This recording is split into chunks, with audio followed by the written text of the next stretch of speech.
In the heart of ancient Persia, a man heard news that shattered him to the core. His name was Nehemiah. Though he lived in the grandeur of the Persian palace, serving as the trusted cupbearer to King Artaxerxes, his soul remained anchored to a faraway land, Jerusalem. One day news came that the walls of his beloved city were still in ruins, decades after the exile. The gates were burned, the city vulnerable, and the people living in disgrace. He didn't shrug it off. He wept. Nehemiah sat down, fasted, and prayed for days. Not just a ritual prayer, he cried out from a broken heart, confessing the sins of his people and asking God to remember his promises. He wasn't a prophet. He wasn't a king, just a servant. But God placed a holy burden in his heart to rebuild what others had forgotten. 2 minutes in, stop and feel this. How often do we hear of pain and do nothing? Nehemiah didn't have status, army, or money, just a heart willing to be used. And that was enough. Nehemiah took a risk. He asked the king for permission to return to Judah and rebuild the wall. Miraculously, the king not only allowed it, but also provided letters of protection and materials. That moment reminds us, when God stirs something in your heart, he moves mountains to make it happen. When Nehemiah arrived in Jerusalem, he didn't announce himself as a hero. He walked the ruins at night, silently observing the brokenness. He saw every shattered stone, every scorched gate. Then he rallied the people, not with commands, but with conviction. Come, let us rebuild the wall so that we will no longer be in disgrace. The people said yes, and they began. The work was not glorious. It was dirty, dangerous, exhausting. Families stood side by side, building with one hand and holding a weapon with the other. Why? Because enemies mocked them, laughed at them, plotted against them. They said, "What are these feeble Jews doing? Even a fox climbing on it would break down their wall." But Nehemiah didn't flinch. Every time they faced opposition, Nehemiah prayed. Every time fear tried to creep in, he spoke truth.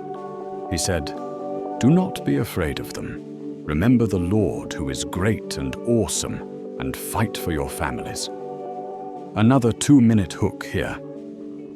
Can you imagine rebuilding something while being ridiculed, threatened, and surrounded by people waiting for you to fail? That's not just Nehemiah's story, that's ours too. Every time we try to rebuild our lives, our faith, our relationships, there will be voices. But Nehemiah's story shows us courage isn't the absence of fear, it's action in the face of it. What made Nehemiah different was his relentless focus. He didn't get dragged into arguments or distraction. When his enemies sent letters to lure him out, he replied, "I am doing a great work and I cannot come down." He understood the assignment. He understood his call. The wall was completed in just 52 days. Let that sink in. What had been broken for decades was restored in less than 2 months because one man believed, prayed, acted, and led. But Nehemiah didn't stop there. He called the people not just to rebuild walls, but to rebuild hearts. The law was read publicly and people wept. They repented, they worshipped. What started as a construction project became a spiritual revival. 2 minutes in. Again, let this hit home.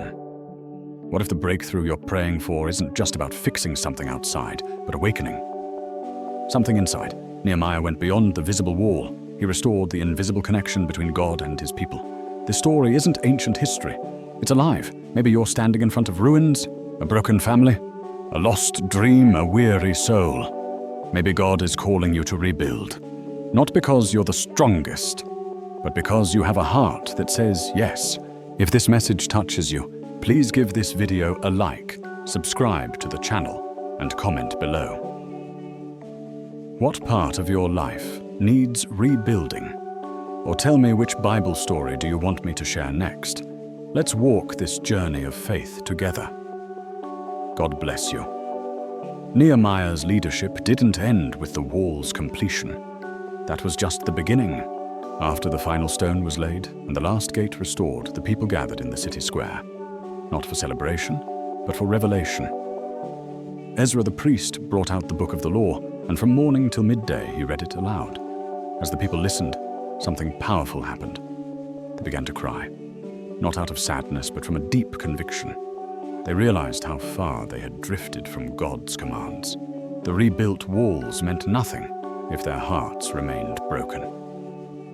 In that moment, Nehemiah stood up again, not just as a builder of cities, but as a restorer of souls. He told the people, "Do not mourn or weep, for the joy of the Lord is your strength." It wasn't a denial of their pain. It was an invitation to return.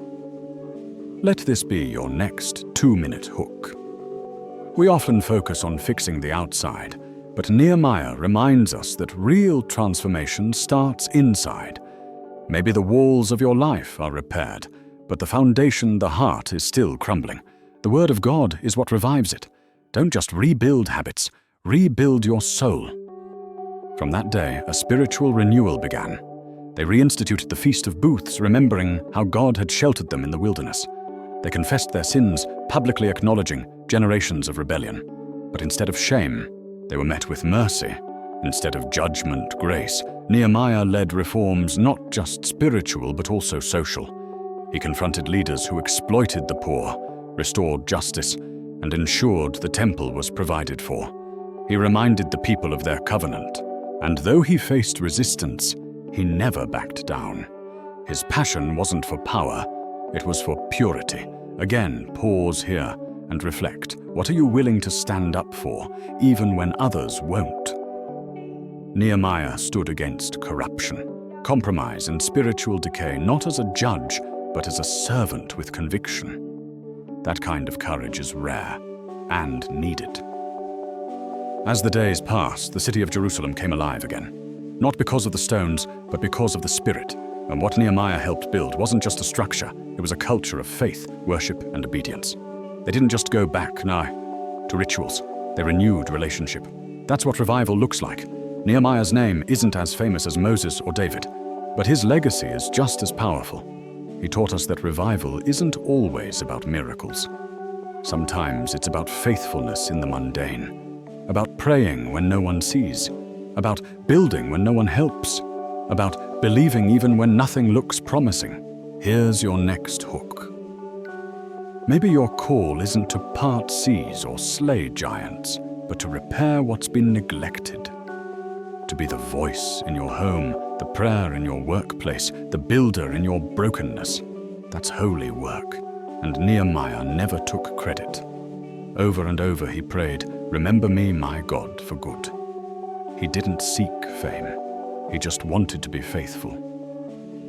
Today, the question isn't just, what did Nehemiah do? But what will you do?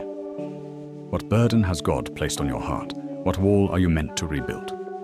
If this message resonated with you, please give this video a thumbs up, subscribe to the channel, and share your heart in the comments. What part of Nehemiah's story spoke to you the most? And what story would you love to hear next? Let's keep this journey going. Faith isn't a moment, it's a movement. Nehemiah's story ends not in triumph, but in tension. After years of reform and revival, he returns to Persia, only to come back to Jerusalem later and find that many of the people had slipped back into old ways. The temple was neglected, the Sabbath was dishonored, and foreign influences had crept in once more.